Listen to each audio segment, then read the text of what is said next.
우리 함께 말씀 먼저 보도록 하겠습니다. 함께 보실 말씀 창세기 1장 26절 27절 우리 두 절을 읽도록 하겠습니다. 우리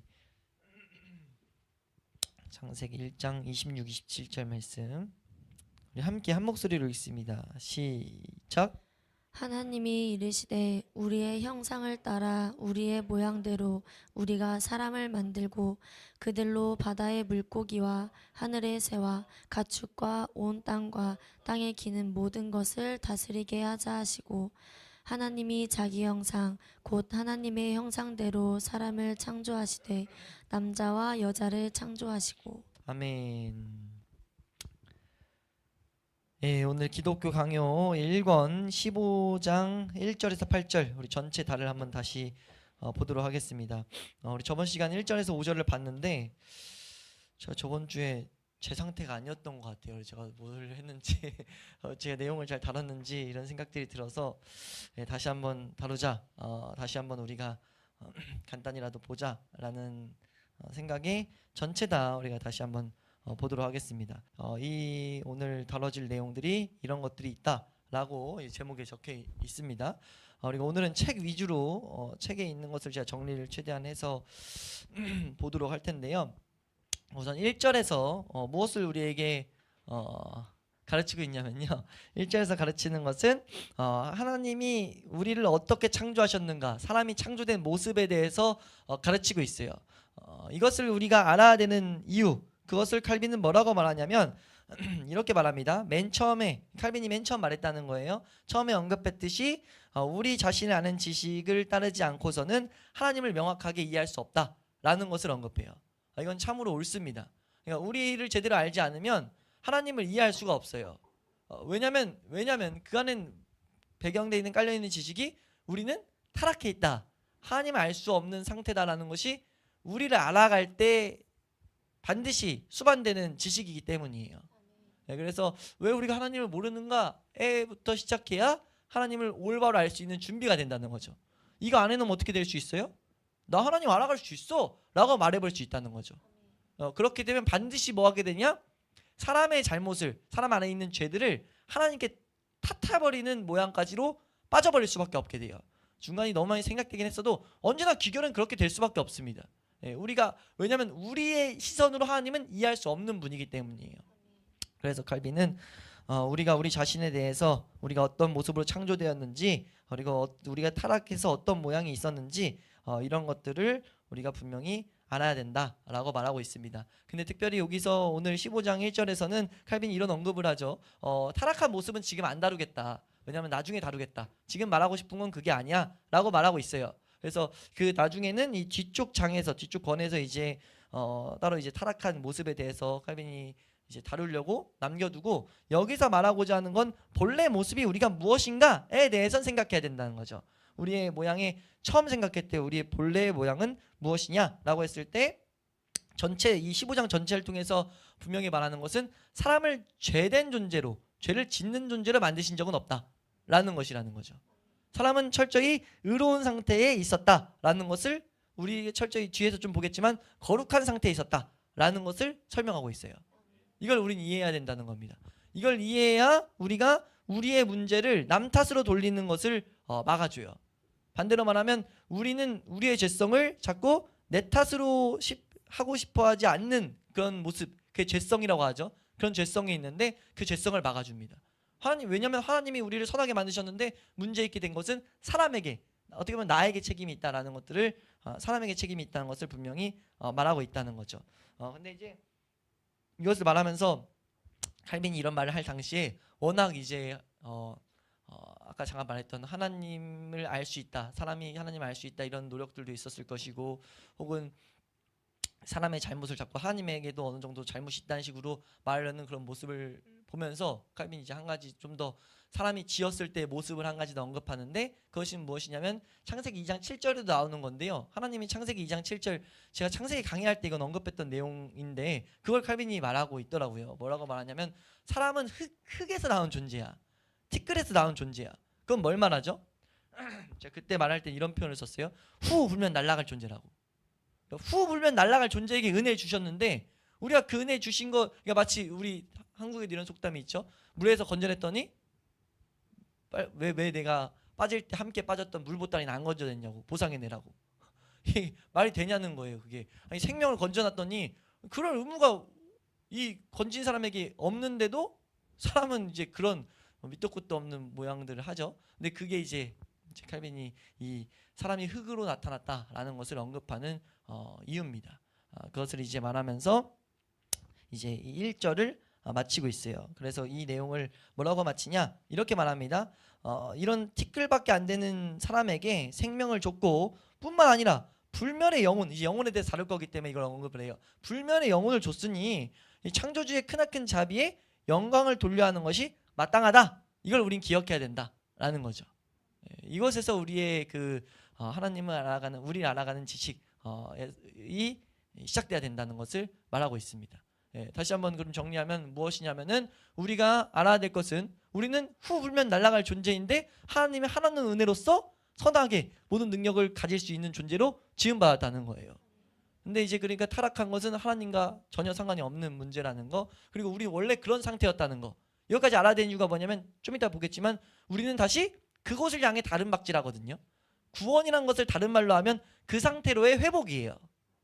그래서 이제 그것을 보이기 위해서, 그것을 설명하기 위해서 먼저 1절에서는 창조된 모습이 이런 것이다 라고 언급을 하고 있습니다. 그래서 두 번째 2절에서는 무엇을 말하느냐, 이제 영혼의 불멸설에 대해서 이제 불멸, 영혼은 없어지지 않는 것이다 라는 것에 대해서 언급을 해요. 근데 이걸 말하면서는 이제 사람에게 영혼이 있다는 것은 논란이 될 수 없다라는 언급을 하거든요. 이거는 참 감사한 내용이죠. 왜냐하면 이미 이거는 뭐 반박하지 않게 영혼이랑 뭔가 있는 그것이 있다는 것을 세상에 특히 철학자들도 이런 말들을 하기 시작했었거든요. 그러니까 이건 교회 안에서도 이건 영혼이란 것은 영원하다는 것에 대해서 거부한 자가 없다. 그런 말씀들이 분명 가르쳐지고 있기 때문에 그걸 거부하지 않는다라고 하지만 이제 그렇게 말하면서도 이제 세 가지를 말하는데 이건 저번 시간에 잠깐 다뤘었죠. 첫 번째는 양심이다. 우리 영혼이 불멸한다는, 영혼이 있다는, 영혼의 실체가 있다는 것, 그 실체의 하나의 증거가 무엇이냐? 양심이다. 하나님의 심판대 앞에 나와서 자신의 죄책에 대해서 스스로 공포를 느끼는 것이 양심이다 라고 설명해요, 이 텍스트에서. 그리고 선과 악을 분별해 가지고 하나님의 심판에 응답하는 게 사실 양심의 본래 기능이다 라는 걸 말하고 있습니다. 타락해서 그 기능을 못하고 단지 흔적만 남아있을 뿐이죠. 뭔가 죄를 졌을 때 이건 뭔가 잘못한 것 같은데, 이게 사실 칼빈이 쫓아간 거예요. 그 마음에 이제 근원이 무엇이냐라고 했을 때 하나님이 영혼에 심어둔 기능이다. 두 번째는 하나님 아는 지식이다 라고 말해요. 영혼의 실체를 알 수 있는 거. 사람이 영혼을 갖고 있다는 증거는 결국 없어지고 말 어떤 기운 정도는 절대로 하나님을 아는 그 생명의 근원으로 갈 수가 없는데, 그 근원을 향해 갈 수 있는 건 영혼이 있다는 증거다 라고 말한다는 거죠. 뒤에서 영혼의 기능을 그래서 설명하긴 하는데 영혼이 있다는 증거다. 그것이 하나님 아는 지식이다. 세 번째는 사람들에게 있는 모든 재능들, 인간의 정신에 무언가 신적인 것이 새겨져 있다는 것을 선포하는 게 무엇이냐? 사람 안에 있는 그 재능들이다. 이건 하나님의 어떤 신적인 것이 새겨져 있다라는 건데, 그건 어디 새겨져 있냐라고 했을 때 영혼이라고 우린 대답할 수 있어야 된다는 거죠. 영혼이라고 설명하고 있다는 거예요. 이런 설명에 대해서 크게 논증이 없어요. 논증이 없다는 것을 우리는 볼 수 있습니다. 논증이 없다는 것을 통해서도 참 진짜 우리는 감사할 수 있어야 되죠. 왜냐하면 성경이 이것을 옳다는 것을 증명하기 위해서 많은 믿음의 선배들이 씨름하고 기도하고 이런 생각들, 사상들과 싸웠던 하나의 결과이기 때문에 우리가 참 이런 거 앞에서 감사해야 된다고 생각합니다. 그러니까 우리가 정리된 이런 개념들을 볼 때마다, 어렵지만 정리된 개념들을 볼 때마다 참 감사하다라는 것들을 우리가 생각하는 것이 우리의 신앙에 유익할 줄로 믿습니다. 근데 이제 칼빈이 이 재능들이란 거 설명하는 거는 읽어보시면 좋고, 이제 한 가지만 이제 제가 정리해 놓은 건 짐승들은 소유하고 있는 지각이 그 육체를 넘어서지 못하죠. 재능을 설명할 때 이런 설명을 해요. 근데 사람만이 이 지식이 재능을 넘어가는 거예요.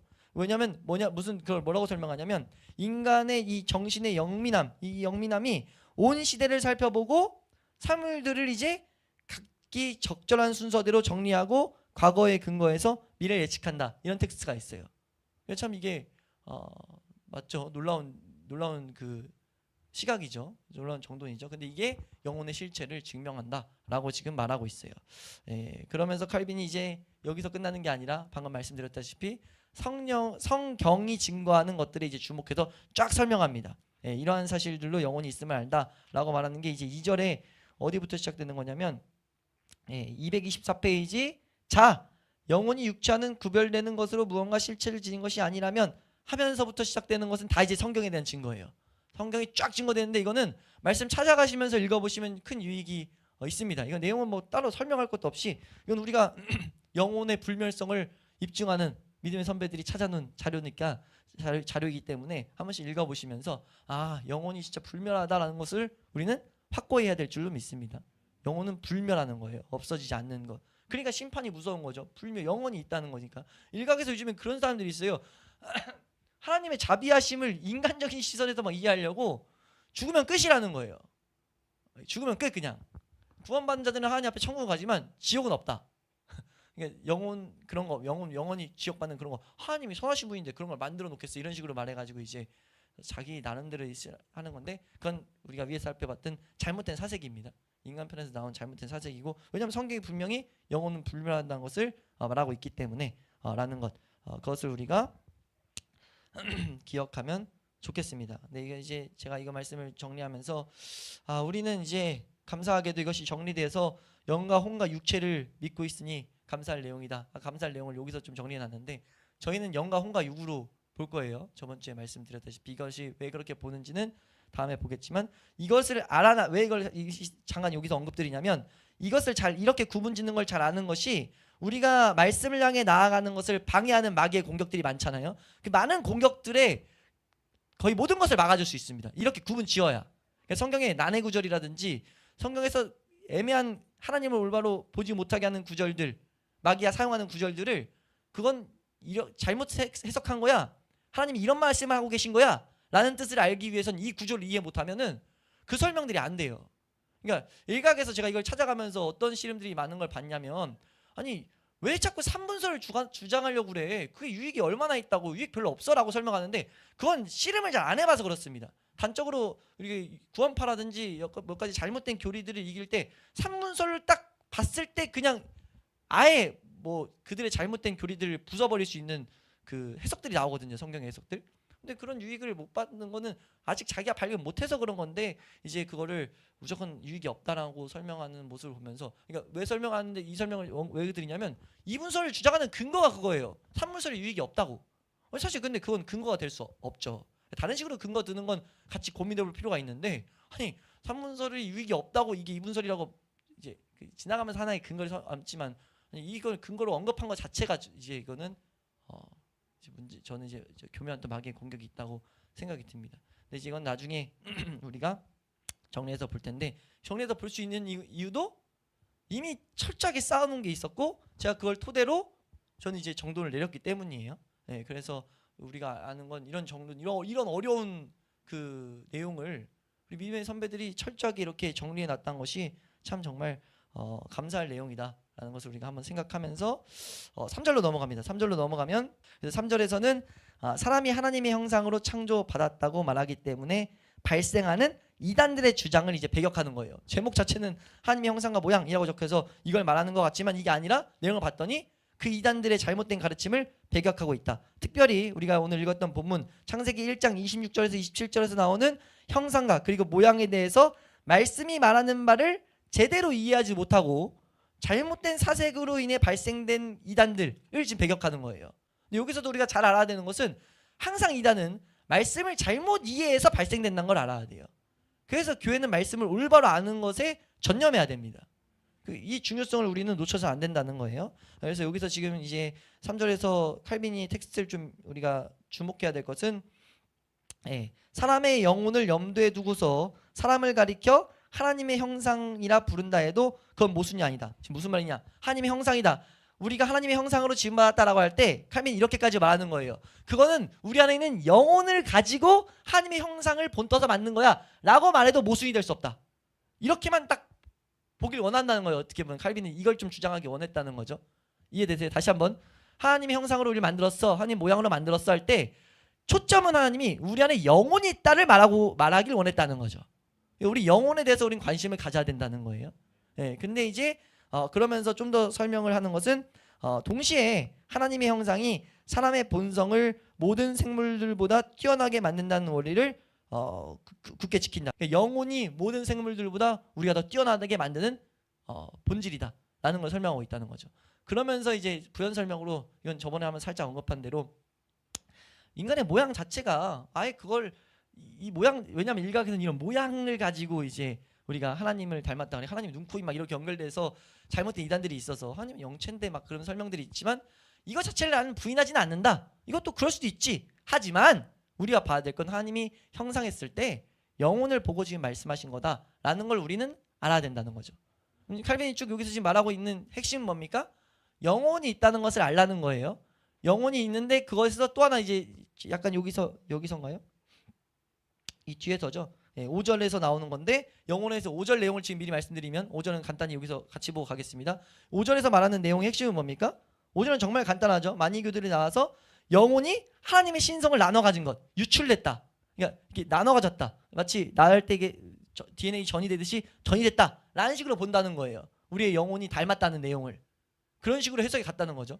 우린 그런 고민할 필요 없어요. 우린 이미 정돈된 걸 오기 때문에. 근데 성경은 분명히 선언하죠. 영혼도 창조된 거야. 창조돼서 신성이 온 거야. 전혀 궤를 달리하게 돼요. 앞에 걸 열어두면은 우리가 어디 생각에 도달하게 되면, 앞에서 언급했듯이 우리의 죄를 지은 모습이, 우리의 잘못된 모습이 하나님에게도 잘못이 있어, 혹은 하나님에게도 뭔가 흠이 있어 라는 비극적인 어떤 생각을 가져와요. 그러니까 이게 우리가 그런 생각을 한다가 아니라 하나님을 알아가는 데 있어서 마귀가 분명히 그런 식으로 장난질을 친다고요. 하나님의 능력들을 제한한다던가 뭔가 이런 그런 거에 뒷받침을 하게 만들기 때문에 우린 그런 오류들이 남겨둔 것은 잘못된 것을 알고 정확하게 딱 배격해야 돼요. 그래서 영혼은 창조된 거야. 하나님이 그런 것들을 담아놓고, 그래야 뒤에 내용들을 제대로 이해할 수가 있습니다. 이해되시나요? 네, 그것들을 이제 설명하고 있다는 거. 네, 그래서 이제 모양과 형상이 왜 혼란이 있었냐? 이거는 히브리어의 이 어법에서 사용되는 강조법을 몰라서. 성경을 제가 참 감사한 게, 성경을 옳게 알아가기 위해서 힘쓸 때 제가 이제 막 그 공부를 하게 돼서 그냥 공부를 한 학기만 다니려고 하다가 계속 다니는 이유가 여기에 결론적으로는 제일 닿아 있는데, 제가 지금 배우는 공부의 내용을 핵심적으로 요약하면 그거거든요. 원어로 성경을 최대한 보게 하는 훈련을 받고 있는 거거든요. 제가 원어를 해석하지 못하더라도 원어를 볼 때 가장 중요한 이제 연구를 해야 될 연구법. 그러니까 마치 제 교수님이 이제 이스라엘 교육을 받았기 때문에, 이스라엘 교육의 핵심이 그거잖아요. 탈무드에 유명한 게 나오잖아요. 물고기 잡아주는 게 아니라 잡는 법을 가르쳐 주는 것처럼, 그런 법을, 성경을 보는 법을 지금 배우고, 성경을 볼 때 연구할 때 핵심적인 게 미드라시다라는 것들. 미드라시가 뭐냐면 저번에 한번 언급드린 것 같은데, 성경에는 기록된 토라가 있고 구전된 구전 토라가 있다. 근데 구전 토라를 무시할 수 없다. 왜냐하면 하나님이 말할 때 이 제사법에서 원하시는 의도가 있는데, 그 의도는 이 모든 것을 종합적으로 봤을 때 좀 더 보이기 때문에, 뭐 이런 설명들이에요. 그래서 이 미드라시, 성경을 열심히 연구하는, 성경을 연구하라는 하나님 명령이 처음 등장한 거, 이건 좀 시간 남았으니까 언급을 드리면, 언제 처음 이게 발생되는지 혹시 기억하세요? 제가 살짝 언급 드렸었는데, 네, 정확히 에스라 때. 에스라가 어느 때냐면 이스라엘의 민족성을 한번 잃어버렸을 때, 하나님의 책직으로서 그 나라가 전체 포로가 되고 포로에서 돌아왔을 때, 돌아오는 그 시점에서 백성들이 하나님 말씀의 그 뜻을, 그 방법들을 잃어버렸단 말이에요. 그러다 보니까 말씀은 있는데, 말씀을 회복이 시작됐는데, 말씀을 다시 되찾기 시작했는데, 성경 되찾는 과정도 있었지만 되찾기 시작됐는데, 이 말씀이 뭔지, 어떻게 사용해야 되는지 모르는 거예요. 그래서 하나님이 제사장들에게 명령하죠. 너는 그때부터 말씀을 연구해라. 연구해서 이 말씀이 하나님의 어떤 뜻인지를 백성들에게 말해주라 라고 시작된 게 말씀 연구예요. 그 뒤로는 계속 말씀 연구가 있었죠. 그러니까 그 당시에 이스라엘 백성도 그랬는데, 이방인들에게는 말씀 연구가 필요해야 하네요. 너무 필요한 거죠. 그래서 사도들이 뭐 했습니까? 사도들이 1번 해야 될 거는, 사도들이 해야 되는 건 성도들이 말씀을 잘 적용시키는지를 살폈단 말이에요. 살피다가 인원이 늘어나니까 사도들이 해야 될 핵심은 말씀 연구였는데, 그게 이제 사도행전 6장 4절에 나오죠. 오로지 말씀과 기도에 전념하기 위해서 나머지들을 이제 집사님들 세워서 나누는 장면. 이 장면들을 통해서 하나님 분명 말하는 게 말씀 연구라는 거예요. 특별히 디모데후서 2장 말씀 같은 데 보면 뭘 말합니까? 이건 좀 읽고 가면 2장 15절에서 18절 말씀 보면요. 2장 15절에서 18절 말씀 함께 읽습니다. 시작. 너는 진리의 말씀을 옳게 분별하며 부끄러울 것이 없는 일꾼으로 인정된 자로 자신을 하나님 앞에 드리기를 힘쓰라. 망령되고 헛된 말을 버리라. 그들은 경건하지 아니함에 점점 나아가나니 그들의 말은 악성 종양이 퍼져나감과 같은데 그 중에 후메네오와 빌레도가 있느니라. 진리에 관하여는 그들이 그릇되었도다. 부활이 이미 지나갔다 하므로 어떤 사람들의 믿음을 무너뜨리느니라. 보세요. 여기는 지금 하나의 잘못된 부활에 대한 잘못된 개념이 들어오니까 믿음을 무너뜨려 버린다는 거예요. 그래서 지금 바울이 디모데에게 말하는 게 뭐냐면 분별하는 데 힘쓰라는 거예요. 이게 너무 중요하다는 거죠. 왜요? 방금 살펴봤듯이 지금 3절에서 5절에서 나온 오늘 기독교 강의 3절에서 5절에서 나오는 이 이단들이 이 오류를 발생시키는 게 이단 되고자 해서 그런 게 아니라 사실 하나님 말씀을 알아가고자 했는데 아까 말했던 성경에서 쓰인 방식대로 이게 말하는 걸 이해하지 못하다 보니까 하나님 말씀을 좀 더 잘 알아가려고 했었는데 해석이 잘못 딱 시작되니까 거기서 사색으로 연결돼 가지고 하나님 말씀이 적용이 이상한 방향으로 간 거 이런 이단들이 발생시켰다는 거죠. 이 한 구절이 이렇게 이단들을 발생시킨다는 거예요. 우리가 그러니까 성경을 아까 오전에도 그랬지만 중요한 교리들일수록 그걸 왜곡시켜버리면 비극이 발생된다는 것을 우리는 알아야 된다는 거죠. 어떻게 보면 우리 신앙의 싸움은요, 하나님 말씀을 올바로 보느냐 아니면 왜곡시키느냐의 싸움이에요. 마귀는 끊임없이 왜곡시키는 거고 하나님의 사람들은 하나님 말씀을 올바로 계속 보기를 힘쓰는 거죠. 이것이 사실 창세기부터의 싸움이잖아요. 창세기 하와가 꾀인 것이 말씀을 왜곡시킨 거니까 우리가 이걸 정확히 봐야 된다는 겁니다. 그래서 우리가 말씀을 올바르게 분별하는 것에 힘쓰는 것을 우리가 게으르지 않게 하기 위해서 우리 이런 말씀들을 보면서 이런 모양들을 보면서 아 진짜 말씀에 조금 왜곡된 것이 이런 비극들을 만들어냈구나. 우리가 지금 말들이 어렵게 쓰였지만 이 사람들이 여러 가지 일들을 해서 그러는데 사실 한마디로 하면 그거예요. 구절 하나 해석 잘못해서 그 구절 하나 해석을 잘못해가지고 이 부분에 대해 가지고 이런 이단들이 발생됐고 천주교에서는 하나의 잘못된 신앙의 모습들이 발생되고 막 이것도 이제 설명을 막 하거든요. 이제 하는 분들이 있는데, 그러니까 우리가 알아야 될 것은 하나님 말씀을 옳게 분별하는 것이 너무나 중요하다라는 것. 이게 이제 3절 5절 통해서 우리가 좀 생각해 봐야 될 내용입니다. 4절로 넘어가면요. 4절에서는 뭘 말하냐면 하나님의 형상의 참된 본질이 무엇인지를 말하고 있어요. 그러니까 하나님의 형상의 참된 본질은 이것은 무엇이냐라고 했을 때 이제 중간에 핵심은 이거예요. 지식이다. 우리가 참된 형상의 영혼의 이 본질은 지식이다. 둘째로 의와 거룩함이다. 우리가 참된 모습일 때는 어떻게 했냐? 지식이 완전했다. 아담이 마치 그랬던 것처럼 아담이 그런 모습이 있잖아요. 모든 동물들의 식물들의 모든 생명체에 이름을 붙여요. 지식의 완전함을 단편적으로 보여주는 거죠. 하나님과 동행하는데 흠이 없어요. 그런 모습을 가지고 있었다는 거예요. 에덴 동산을 다스리는데 능력이 부족함이 없어요. 지식이 완전하다 보니까. 그게 사람의 본래의 참된 모습이에요. 또 하나는 무엇이냐? 사람의 참된 모습은 빛과 거룩함이라는 거죠. 하나님과 동행하는데 부족함이 없었어요. 죄가 없었다는 증거죠. 그래서 우리가 참된 본질이 무엇이냐라고 했을 때 이것은 첫째는 지식이고 둘째는 참된 의와 거룩함이다 라고 칼빈이 이제 228페이지에서 이 설명을 마지막 문단에서 자 이제는부터 이제 그런 설명을 하고 있어요. 그러면서 여기서 위에서 언급하는 거 4절을 위에서부터 자 이제는까지 언급하는 것은요, 구원의 목적이 그 창조의 상태로 회복되는 것임을 설명해요. 여기서 칼빈은 구원의 목적은 뭐냐?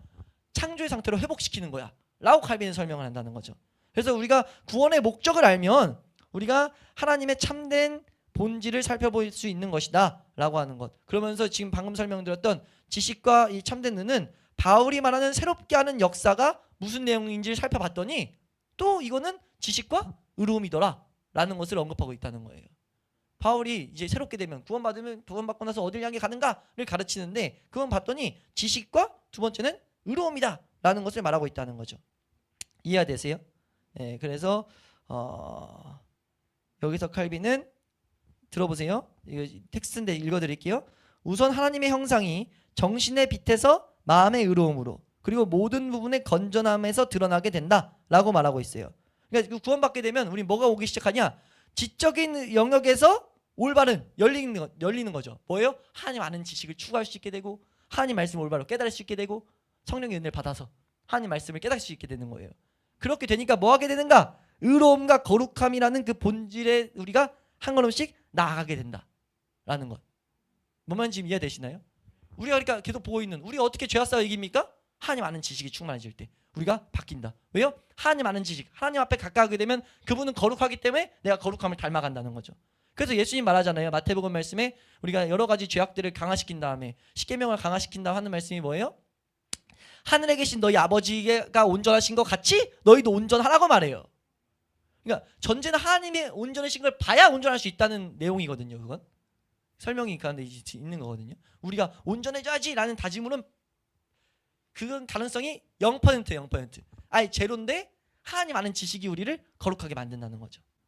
네, 그렇기 때문에 지금 우리가 지적인 영역에서 이렇게 된다. 이걸 이제 4절에서 설명하고 하나 좀 읽어보면 좋겠는 것은 229페이지 세 번째 문단이에요. 229페이지입니다. 세 번째 문단. 요한은 다른 표현으로 존재가 된 것이다. 한 6줄 동안 이거 지금 들었던 내용을 통해서 읽어보시면 이게 지금 그 말이구나를 알 수 있습니다.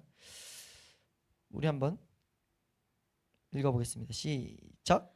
요한은 다른 표현으로 동일한 내용을 확증해주고 있다. 그는 태초에 하나님의 영원하신 말씀 안에 있었던 생명이 사람들의 빛이라고 선언하고 있는 것이다. 요한의 의도는 하나님의 특별하신 은혜를 찬송하는 데 있었다. 사람이 그 은혜로 말미암아 다른 생물들보다 월등하게 뛰어나게 되었고 지성의 빛과 결합된 특별한 생명을 얻었으므로 무수한 다른 모든 것들과 구별되는 존재가 된 것이다. 네, 지금 무슨 말 합니까? 요한이 말했던 이 부분을 생명이 사람들의 빛이라고 선언했을 때 하나님의 생명이 사람들의 빛이라고? 이게 그러니까 우리도 빛된 존재로 있었다는 거죠. 빛 하나님의 그런 존재로 그런 설명을 지금 여기서 발견한 거예요. 칼빈은. 그러니까 성경 안에서 이 존재를 찾아갔던 거죠. 이해되시나요? 예, 그러면서 칼빈이 좀 더 설명하는 건 그래서 이 형상을 좀 더 제대로 알기 위해선 우리가 우리의 이 영혼의 기능들을 설명하는 것이 합당하다라는 것을 이 4절에서 언급해요. 그런데 이거를 4절에서 이제 4절을 마치고 이거는 뒤 6절에서 나옵니다. 그러고 나서 뭐 하는 거예요? 다시 2단을 설명해요. 그러니까 여기서 언급하는 게 칼빈이 쭉 흘러가는 흐름이 이거예요. 사실 다 떼놔도 돼요. 떼놔도 되는데 중간중간 어려운 이유가 뭐냐면 어려운 이유가 뭐냐면 자꾸 2단의 가르침을 여기서 설명을 자세히 좀 해주는 거예요. 그러니까 우리가 이해하지 않아도 될 내용들이 껴들어 있는 건데 여기서도 지금 말하는 건 이겁니다. 우리가 이제 알아가는 것 하나님의 형상은 이 지적인 것, 이 영혼의 기능에서 우리가 발견할 수 있기 때문에 이거 좀 더 알려면은 영혼의 기능 보면 돼 라고 하고 영혼의 기능을 6절에서 말하는데 중간에 잠깐 멈춰요. 멈추고 뭘 설명하냐면은 2단에 대해서 또 설명하고 있어요. 예, 이 안에서 또 발생된 이단들에 대해서. 그러니까 우리가 여기서 배워야 될 것은 무엇이냐면 얼마나 이 말씀의 왜곡을 지금 경계했는지를 우리 곳곳에서 지금 보게 된다는 거죠. 앞으로도 계속 보게 될 거예요. 지금 보니까. 근데 이건 우리가 마땅히 가져야 될 태도인 줄로 믿습니다. 이렇게까지 경계를 했다는 거예요. 우리가 교회가 말씀 왜곡을 그렇게 경계하냐고요. 그거 안 하는 게 지금 비극이라는 거죠. 비극. 네, 그러니까 우리는 하나님 앞에 나아가는 것도 말씀이고 잘 분별하는 것도 말씀이기 때문에 말씀을 알아가는 데 힘쓰는 것이 우리의 유익이다라는 것을 한 번 더 생각하는 게 우리에게 필요할 줄로 믿습니다. 그래서 6절로 넘어가면 6절에서 이제 영혼의 기능들을 영혼과 그 기능들을 언급하는데 여기서도 이제 좀 길게 언급되는 게 좀 먼저 또 언급되는 게 영혼에 대한 오류들의 발생지를 언급해요. 영혼의 오류들이 이상지에 또 있었기 때문에 영혼을 잘못 생각하는 것. 그 발생지가 뭐냐면 철학자들이다. 철학자들은 사람의 본질을 생각했기 때문에 영혼이란 것에 대해서 이미 생각을 해냈었어요. 그래서 산문서를 가장 싫어하는 이유 중에 하나가 뭐냐면요. 철학에서 나온 거기 때문에 철학을 경계하다 보니까 배격해버려요. 근데 말이 안 되는 거죠. 성경에서 말하면 우선은 이제 그렇게 가야 되기 때문에. 근데 이제 칼빈도 언급을 합니다. 이 철학자들의 가르침이 영혼에 대한 오류의 발생지였다는 거. 그래서 칼빈이 6절의 시작 자체를 뭐라고 말하냐면 그냥 보시면 눈으로 쫓아오면 되는데 영혼에 대한 정의를 철학자들에게 구하는 건 정말 어리석은 일이다 라면서 시작한다는 거죠. 영혼은 철저히 우리가 하나님 안에서 충분히 배울 수 있다 라는 것. 그래서 우리가 여기서 언급하는 영혼의 기능을 살펴보면요, 이건 읽어볼게요. 323페이지 기능의 뭐 깔끔한 정리입니다. 우리 두 번째 문단이에요. 그러나 사람이부터 이 문단 전체를 한번 읽어보겠습니다. 찾으셨어요? 제가 뭐라 했는데요? 찰떡같이 알아주셔서 감사합니다. 알아들은 거죠? 지금 찾은 거죠? 232페이지. 읽는 분만 찾으면 되는데 딱 이거 찾았어요. 읽어보시면 시작. 그러나 사람이 하늘의 생명을 묵상하도록 지으심을 받았다는 것이 논란의 여지가 없는 사실이듯이 그 하늘의 생명에 대한 지식이 그의 영혼에 새겨져 있다는 것도 분명한 사실이다. 그러므로 하나님과 연합하는 데에서 완전히 이루어지는 행복을 모른다면 사람은 사실상 자신의 지성의 가장 주된 용도를 잃어버리고 있는 것이다. 이처럼 영혼의 가장 주된 활동은 바로 하늘의 생명을 사모하는 데 있다. 그러므로 누구든 하나님께 가까이 나아가려고 애쓰면 애쓸수록 그에게 이성이 있음을 스스로 입증하는 것이 되는 것이다. 네, 한마디로 요약하면 뭐죠? 영혼은 하나님을 찾아가는 기능이 있다. 영혼은 하나님을 알아가는 기능이 핵심이다 라고 설명하고 있는 거예요. 타락해서 못하고 있을 뿐이지 회복되면 하나님을 알아가는데 가장 탁월하게 쓰인 이 기능을 회복한 게 영혼이 이제 기능을 찾은 거다 라고 설명하고 있다는 거죠. 네, 그래서 이제 이 영혼에 대해서 이 하나님을 알아가는 기능을 토대로 여러 가지 일이 있는데 이것이 어떻게 작용되는가, 우리의 삶에 분명히 모든 삶에 영향을 끼치기 때문에 영혼이 본질이어서 영혼이 죽었다 보니까 삶이 다 병들었는데 영혼이 회복되니까 다 회복이 돼요.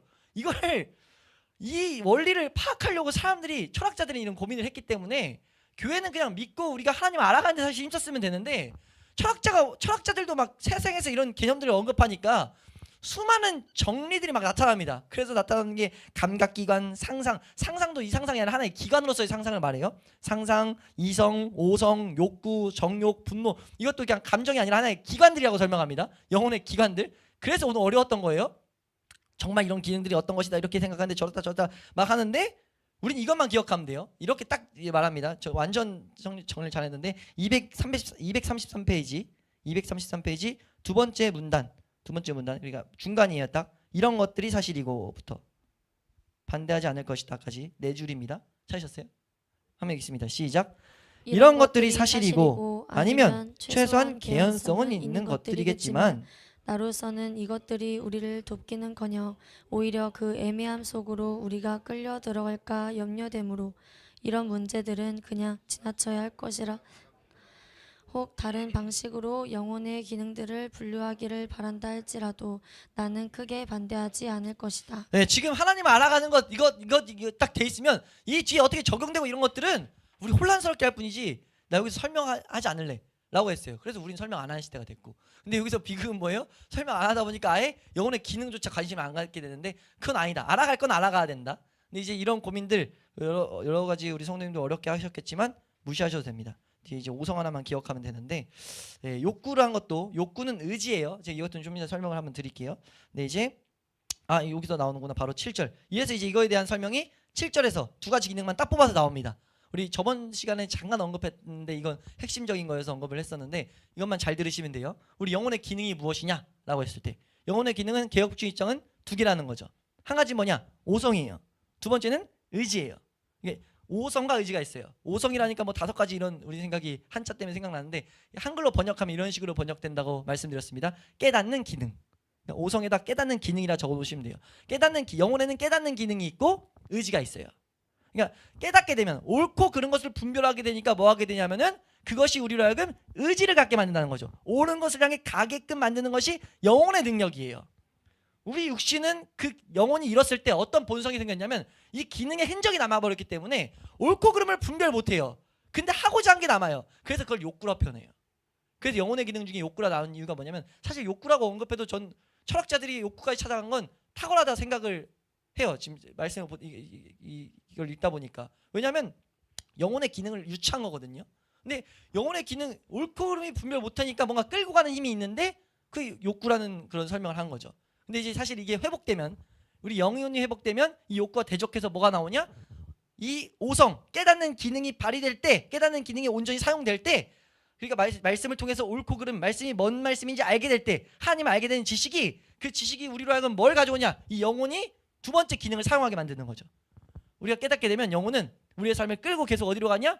이 말씀대로 살고자 하는 자리로 막 인도하는 거예요. 그게 영혼의 기능이라는 거죠. 그러니까 이게 참 우리가 알아야 돼. 왜 두 가지 싸움이 있습니까?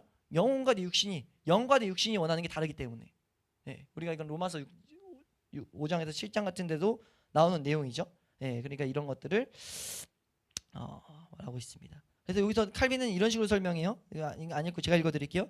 오성, 그럼 가로치고 지성이라 적혀 있죠. 오성이 하는 일은 인정할 만한 것과 인정하지 못할 것으로 사물을 구별하는 데 있다. 그러니까 옳고 그름을 구별하는 거예요. 의지가 하는 일은 오성이 선하다고 인정한 것을 택하고 오성이 인정하지 않는 것을 거부하고 피하는 거다. 의지는 그런 일들을 한다는 거죠. 네, 이해되시나요? 우리가 생각해야 될 건, 근데 영혼이 바뀌면 뭐하냐? 비로소 이제 우리가 옳고 그름을 분별할 수 있게 되고 선악을 바르게 판단할 수 있는 기능이 주어진다. 오성이 회복된다. 이런 식으로 표현하고 있어요. 그러니까 구원 가운데 주어지는 은혜가 이런 것이다 라는 것. 그러니까 판단력이 회복되고 옳고 그름이 회복되니까 그 다음에 의지가 하나씩 회복된다는 거죠. 그러니까 우리의 삶 가운데 죄가 계속 보여요. 하나님 앞에 나가는데 죄가 보여요. 그럼 뭐 하면 돼요? 오성이 사용되길 바라야 되는 거예요. 영원히 끌고 가야 되니까 내가 육신적인 것으로 고치는 게 아니라 하나님의 은혜 가운데 고쳐져야 된다는 거죠. 그러니까 그게 무엇이냐? 영혼의 기능이 사용되게 해야 되는 거예요. 그러니까 영혼의 기능은 하나님 알아가는 데 있다. 하나님을 찾아가는 데 있다는 것을 우리 놓쳐서 안 된다는 거죠. 우리가 그러니까 제가 보일 때마다 하나님 알아가는데 내가 또 이탈하고 있구나 라는 것들을 잘 깨달을 수 있기를 소망합니다. 그래서 이런 식으로 말해요. 성화가 무엇이냐? 바른 판단력과 바른 행동이다 라고 이제 설명하는 분들이 있어요. 근데 정말 탁월한 설명이죠. 성화가 뭐냐? 바른 판단력과 바른 행동이다. 간단히 말하면 이겁니다. 영혼이 회복된다는 것, 우리 구원받은 자들에게는 영혼이 회복이 시작됐는데 영혼의 기능이 다시 사용되는데 그 기능을 부지런히 사용해야 된다는 거죠. 그럼 그 기능은 뭐 하는가 했을 때 하나님을 알아가는 거다. 근데 그 알아가는 것, 그게 말씀을 통해서 깨닫게 한다. 오성이 있다. 깨닫는 기능. 그 깨닫는 기능이 올바로 깨달을 때 의지가 작용되는 거예요. 그래서 우리가 점차 성화되는 거죠. 네, 그 과정들을 설명하고 있다라는 것. 이거는 나중에 이제 말씀들을 세밀한 교리들을 다시 공부할 때 알아두면 좋은 내용들인데 결국 우리가 중심적으로 알아야 될 건 뭡니까? 지금 이 7절까지 설명해 왔지만 하나님 말씀이 실제가 되기 위해서 이렇게까지 결국 오류들과 싸우다 보니까 교리가 필요한 이유는 뭐였어요? 왜 우리가 사도신경 때도 언급했지만 왜 사도신경을 배웠습니까? 이단을 배격하기 위해서예요. 하나님 말씀을 하나님 말씀으로 대하지 않는 사람들을 배격하기 위해서입니다. 근데 그게 밖에서 일어나는 게 아니고 교회 안에서 일어나니까 문제라는 거죠. 그래서 교회 안에서 일어나는 것들을 우리가 그런 잘못된 거짓 가르침들을 우리 안에서 나타나는 거짓 모양들을 파야하기 위해서 말씀을 체계화시킨 게 교리라는 거예요. 그래서 우리가 그런 시름들을 엿볼 수 있으면 되겠습니다. 이렇게 정리가 깔끔한 것은 깔끔한 것을 보면 볼수록 우리는 뭘 알아야 되냐면 진짜 많은 시름이 있었다. 시름이 있었어야 다룰 거기 때문에 참 우리가 감사할 수 있는 내용이라는 거죠. 마지막 8절입니다. 자유선택권과 아담의 책임을 언급하는데 여기서 지금 말하는 것은 사람의 이 텍스트입니다. 맨 위에서 첫 번째 줄부터 세 번째 줄에 말하는데 하나님은 사람의 영혼에 지성을 주셔서 그것으로 선과 악을 옳고 그름을 분별하게 하셨다 라는 것. 하나님이 우리가 계속 살펴봤던 내용이죠. 이것을 이제 정리해서 말하고 있어요. 그러면서 우리가 뭘 알아야 되냐? 순전한 상태에서 사람은 원하기만 하면 자유의지로서 자유로운 이 선택권으로서 영생에 계속 도달할 수 있는 능력이 있었다. 이걸 언급한 이유는 뭐예요? 사람이 선택해서 타락했다라는 것. 타락된 본성을 이제 뒤에서 계속 설명을 해야 되기 때문에 우리가 지금 하나님을 보지 못하는 이 비극적인 상태를 설명해야 되기 때문에 이런 언급을 좀 하고 있는 거예요. 이것이 이제 235페이지 두 번째 문단에서 나온 내용이긴 했는데 근데 자세한 거는 이권에서 다룬다고 말하면서 다만 여기선 이걸 말하겠다 이런 식으로 칼빈이 말해요. 그 말하는 게 236페이지 두 번째 문단 보시면 여기서는부터 5줄까지 누리고 있었다까지 한번 읽어보겠습니다. 여기서는 한번 읽겠습니다. 시작. 여기서는 다만 한 가지만 마음에 새기면 좋겠다. 곧 처음 창조 때의 사람의 상태는 그 이후의 후손 전체와는 너무나도 다르다는 것이다. 첫사람 아담의 후손들은 그에게서 부패한 상태를 이어받았고 그로부터 유전적인 오염을 물려받은 것이다. 처음에는 영혼의 각 부분이 의를 형성하고 있었고 아담의 정신이 견고하게 서 있었으며 그의 의지가 선을 택할 자유를 누리고 있었다. 지금 이런 것을 설명한 이유를 제가 생각해 보면 사실 칼빈은 이걸 원했던 거예요. 하나님이 우리를 만드셨다. 우리 저번에 한번 언급했잖아요. 그게 얼마나 큰 은혜냐. 우리를 만드셔서 그 다음에 이걸 먼저 살펴봤잖아요. 앞에 자연 만물을 다 주셨다. 사람을 만드시고 자연 만물 다 주신 거야. 다 누릴 수 있게 주셨어. 얼마나 감사해. 이것만 말하고 싶었는데 이걸 말했을 때 죄성이 사람들이 대부분 뭐라고 말합니까? 근데 지금 우리 못 누리잖아 이렇게 말한다고요. 그럼 그걸 설명하려면 죄를 설명할 수밖에 없었어요. 죄를 설명하니까 그럼 죄도 하나님 만든 거야? 라고 이런 식으로 말했다는 거죠. 그런 사람들이 막 너무 발생한 거예요. 우리의 시선으로 보니까. 그러니까 칼빈이 말하는 게 성경은 아니야. 아담을 온전하게 만들었어. 온전하게 만들었는데 아담이 선택해서 타락한 거야 라는 것을 지금 말하고 있다는 거죠. 근데 여기까지도 들었을 때 사람이 또 말할 수 있어요. 뭐라고 말할 수 있냐? 아니 그래도 결국 죄를 졌잖아요. 아담이 뭔가 지금 연약한 거 아니에요? 이런 말을 충분히 할 수 있잖아요. 아담이 뭔가 연약한 거 아니에요? 네, 그래서 칼빈이 여기서 뭐라고 말하냐면요. 그래 오케이 연약한 모습이 있다고 쳐. 근데 그래도 우리가 알아야 될 건 뭐냐면 하나님이 아담을 충분히 성 가운데 있을 수 있게 만들었다. 충분히 성 가운데 있을 수 있게 만들었는데 아담이 선택한 거야. 그건 핑계할 수 없어. 핑계할 수 없는 게 있는데 왜 우리 가운데 사람 안에 잘못이 있는데 왜 그걸 굳이 하나님한테 계속 연약을 만들었다고 탓하려고 그래? 그게 죄성이야. 하나님은 충분히 너희가 조금 연약이 있던 걸 찾아내려고 하는데 아니 충분히 성 가운데 있을 수 있게 만들었다니까 라는 설명을 하고 있다고요. 그게 이제 마지막에 등장하는 마지막 페이지 237페이지 세 번째 줄 맨 오른쪽에 나오는 두 줄 동안 언급한 내용이죠. 한번 읽어보겠습니다. 그러나 아담은 찾으셨어요? 시작. 그러나 아담은 너무도 많은 것을 받았는데도 자발적으로 자기 자신을 죽음에 몰아넣었으니 그로서는 변명의 여지가 없는 것이다. 네, 정말 복된 거죠. 지금 이렇게 말하는 칼빈의 중심을 좀 발견을 우리는 할 필요가 있어요. 칼빈의 중심이 뭐냐면요. 칼빈은 딱 지금 시선이 하나님은 선하신 분인데, 하나님은 자비하신 분인데, 하나님은 우리에게 좋은 것을 주시는 우리를 사랑하시는 분인데 여기에 시선이 가득했던 거예요. 가득하니까 이런 해석이 그냥 나오는 거죠. 아니 하나님은 우린 변명할 수 없어. 하나님은 우리에게 자비로우시고 좋으시고 선한 것을 주시는 분인데 그거 너가 지금 잘못된 악한 생각에서 나오는 거야. 변명할 수 없어 라는 것을 칼빈은 지금 말하고 있다는 거죠.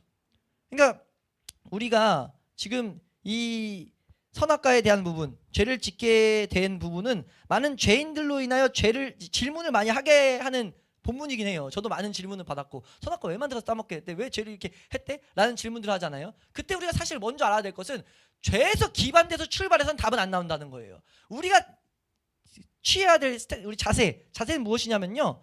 딱 이 칼빈의 자세를 취해야 돼요. 우린 그런 믿음을 소유한 자들이잖아요. 구원받은 자들의 특권 중에 하나는 하나님을 이해해서가 아니라 믿어지는 믿음을 받은 거 선물로 받은 거거든요. 그 믿음 선물 중에 발견한 게 뭡니까? 하나님의 사랑은 진짜였고 하나님의 그 자비하심과 창조하신 능력은 진짜였다는 거죠. 거기서 시작해야 오류가 안 나요. 근데 죄인들은 항상 아우성치는 많은 사람들이 죄인의 시선에서 출발하다 보니까 그 시선에서 우리가 낮춰져서 설명해 주려고 그러면 하나님을 모욕한 일밖에 안 되는 거죠. 왜요? 깨닫지 못하는 영역을 깨달으려고 하고 있기 때문에. 그건 깨닫지 못하는 영역이에요.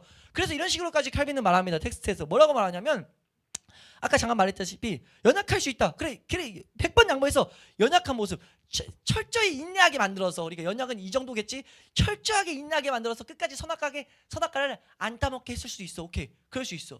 근데 그 부분은 우리가 생각하지 않는 게 지혜로운 거야 라고 설명해버려요. 우리 그렇게 설명하는 게 236페이지 마지막 세 줄. 그러나 하나님께서 이 세 줄에서 말하고 있죠. 한번 읽어보겠습니다. 함께 읽습니다. 시작. 그러나 하나님께서 얼마든지 사람에게 인내를 주셔서 본래의 상태대로 유지되게 하실 수 있었는데도 왜 그렇게 하지 않으셨는가 하는 것은 하나님의 계획 속에 감추어져 있다. 네, 이게 계획 속에 감추어 있다. 이어서 한 문장 더 읽겠습니다. 시작. 우리로서는 이 문제에 대해서 탐구하기를 절제하는 것이 지혜로운 처사일 것이다. 아멘. 이 사실 칼빈의 중심이 뭐였습니까? 이 좀 전에도 말했지만 하나님에 대한 인정. 또 하나는 뭐냐면요. 성경의 권위를 인정하고 있는 거예요. 칼빈의 중심은 성경입니다. 그러니까 성경이 가는 데까지 가고 안 가는 데까지 안 가는 게 칼빈한테 너무 당연했다는 거죠. 이게 우리가 취해야 될 신앙의 모습인 줄로 믿습니다. 왜요? 이 성경은요. 하나님이 주신 초자연적인 선물이라는 거죠. 맞잖아요. 마치 만나 비견돼서 광야에서 먹을 게 떨어졌던 것처럼 그 말도 안 되는 이 세상에 하나님을 볼 수 있는 은혜가 공급되게 만드는 게 말씀이에요. 그 놀라운 능력이 있는데 아니 그것만 알아가기도 벅찬데 왜 죄인들에서 시작된 의문들을 통해 가지고 왜 거기서 같이 번복되고 있냐는 거죠. 누가요? 그리스도인들이. 아닌 사람들은 그런 생각 출발할 수 있어요. 그럼 이렇게 답변해주면 되지. 왜 같이 거기서 뒹그르고 있어?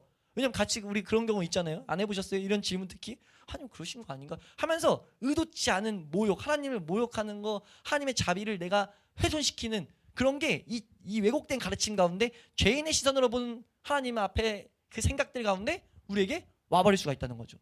그럼 우리 사실 성경으로 딱 잘라냈으면 되는 거예요. 칼빈이 말하는 것처럼 아니 만약 그래 오케이 근데 아담에게 이미 충분히 선한 거 줬어. 그거 죄가 다 발생한 거에 대해서 인간의 책임인 것은 뭐 말할 게 없어 라고 해서 이제 그 뒤에 죄에서 우리가 어떻게 회복돼야 되는 것을 가르치는 게 사실 말했어야 되는 거지.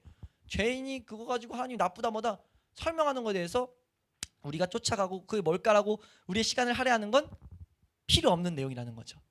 절제하는 것이 지혜로운 처사다라는 것. 우리가 이것을 정확하게 배워놓아서 우리가 특히나 이 15장에서 함께 살펴본 대로 이 성경이 하나님의 사랑의 증거라는 것을 우리도 동일하게 붙들고 우리를 인도하시는 이 하나님의 손길을 더욱 사모하면서 하나님이 정하신 이 길을 따라 우리도 함께 이렇게 걸어갈 수 있기를 소망합니다.